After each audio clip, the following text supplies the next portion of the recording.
Okay. Work out our salvation with fear and trembling. What in the world does that mean? Well, let's talk about it. In Philippians chapter 2, verses 12 through 13 NIV, Paul says, "Therefore, my dear friends, as you have always obeyed, not only in my presence, but now much more in my absence, continue to work out your salvation with fear and trembling, for it is God who works in you to will and to act in order to fulfill his good purpose." You see, Paul wasn't telling us to work for our salvation, because salvation is God's gift to us, and it's received by grace through faith in Jesus. Paul is telling us to work out the salvation that God has already placed in us. You see, our spiritual growth is kind of like working in a garden. Think about it for a second. A gardener can't create the life that's inside of a seed, right?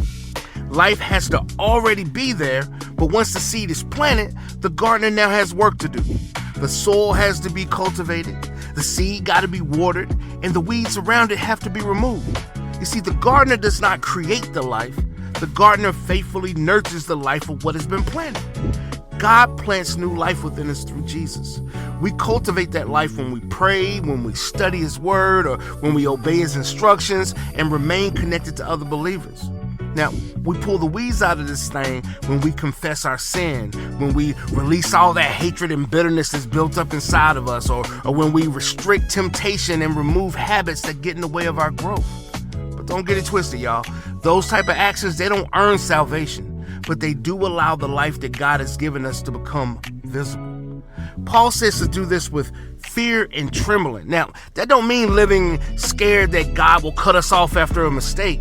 It means following him with reverence, with humility and seriousness. Obedience matters because the God we serve matters. He's holy. But thankfully, we don't have to try to transform ourselves alone, man. Because Paul reminds us that God is working within us. He's changing our desires and giving us the strength to act out our faith boldly. Even your desire to change and grow right now is evidence that God is already at work in you. So, kinfolk, let's get to work in the gardens of our heart, all right? Let's remove the weeds. Let's nourish what God has planted and trust him with the growth. Because God supplies the life. God produces the growth. So God should always get the glory.